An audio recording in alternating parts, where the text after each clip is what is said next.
நண்பர்களே, காந்த சக்தியை மேம்படுத்துவோம். நம்ம ஒருத்தர பார்த்த உடனே நமக்கு மனசுக்குள்ள சில அபிப்பிராயம் வரும்.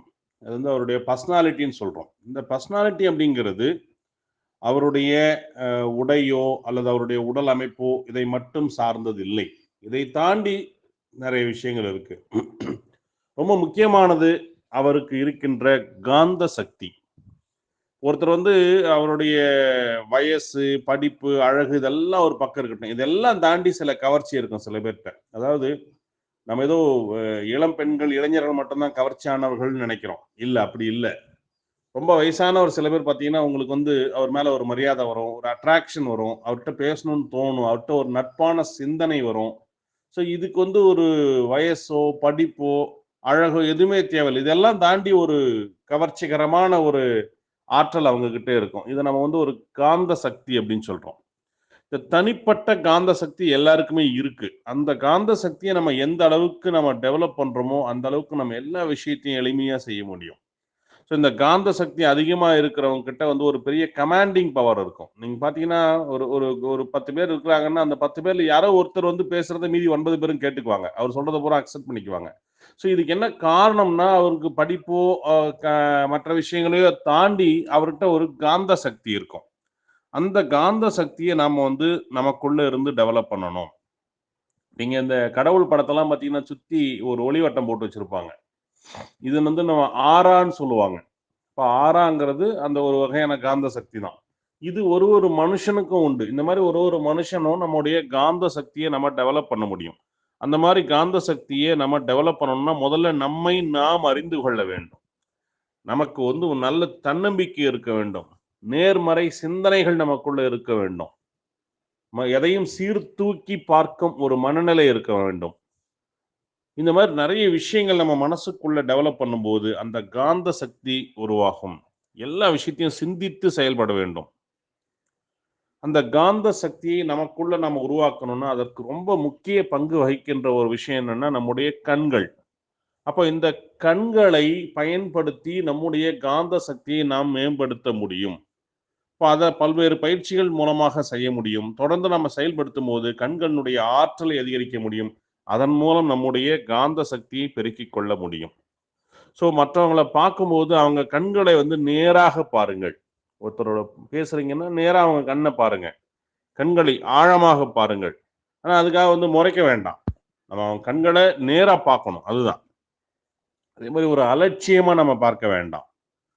அதை சீர்தூக்கி பார்க்க மனநிலையுடன் பார்க்க வேண்டும். கண்கள் பேசக்கூடியவை. அதனால ஆழ்ந்த மனசுலருந்து திறந்த மனதுடன் அந்த கண்களால் பார்க்க கற்றுக்கொள்ளுங்கள். நீங்க ஒரு தொழில் ரீதியான ஒரு வர்த்தக சந்திப்பு இருக்கு. அந்த வர்த்தக சந்திப்பு 2 பேரும் முடிச்ச பிறகு, உங்களுக்கு சாதகமாக அந்த வர்த்தக சந்திப்பு முடிய வேண்டும் என்றால், உங்கள் கண்கள் ரொம்ப ரொம்ப முக்கியம்.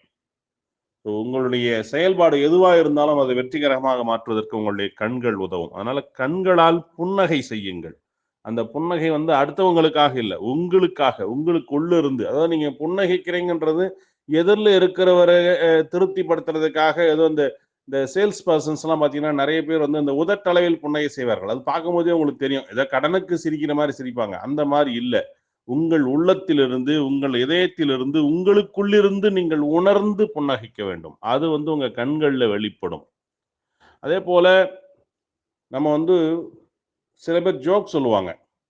இந்த ஜோக் சொல்லும்போது பார்த்தீங்கன்னா, அவங்க ஜோக் சொல்லிட்டே இருப்பாங்க, சிரிச்சுக்கிட்டே இருப்பாங்க, சிரிச்சுக்கிட்டே ஜோக் சொல்லுவாங்க. அவங்க சொல்லி முடிச்ச பிறகு பார்த்தா, கேட்கிறவங்க யாருமே சிரிச்சிருக்க மாட்டாங்க. அப்ப ஒரு ஜோக் சொல்றது அப்படிங்கிறது, சொல்பவர் சிரிப்பதல்ல, கேட்கிறவங்க சிரிக்கணும். அதே சமயம் சில பேர் என்ன பண்ணுவாங்கன்னா, ஜோக்க சொல்லுவாங்க. ஆனா, அந்த ஜோக்க வந்து ரொம்ப சீரியஸா சொல்லுவாங்க. அப்ப கேட்கிறவங்க ஏதோ சீரியஸா சொல்றாரு மாரிக்குன்னு அமைதியா உட்கார்ந்து கேட்டுட்டு இருப்பாங்க. ஸோ, அப்ப அவங்களுக்கு சிரிப்பு வராது.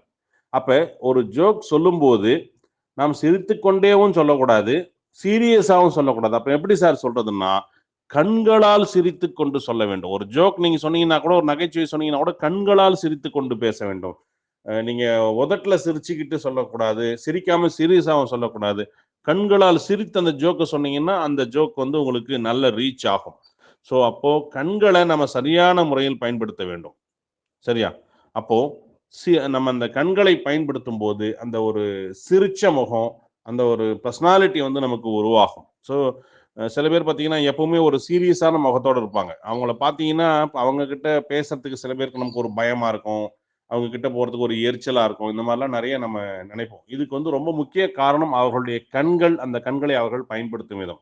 அப்ப நம்முடைய கண்களை நாம் நல்ல விதத்தில் பயன்படுத்தினால், கண்கள் வந்து ஒரு நல்ல தொடர்பு கொள்ளும் ஒரு மொழின்னு சொல்லலாம். நீங்க ஒரு தமிழோ, இங்கிலீஷோ விட வந்து பார்த்தீங்கன்னா, ஒரு அற்புதமான வந்து தொடர்பு மொழி நம்முடைய கண்கள். அந்த கண்களை வந்து சரியான முறையில் பயன்படுத்தும்போது, வாழ்க்கையில் பல்வேறு வெற்றிகளை பெற முடியும். வாழ்த்துக்கள். நன்றி.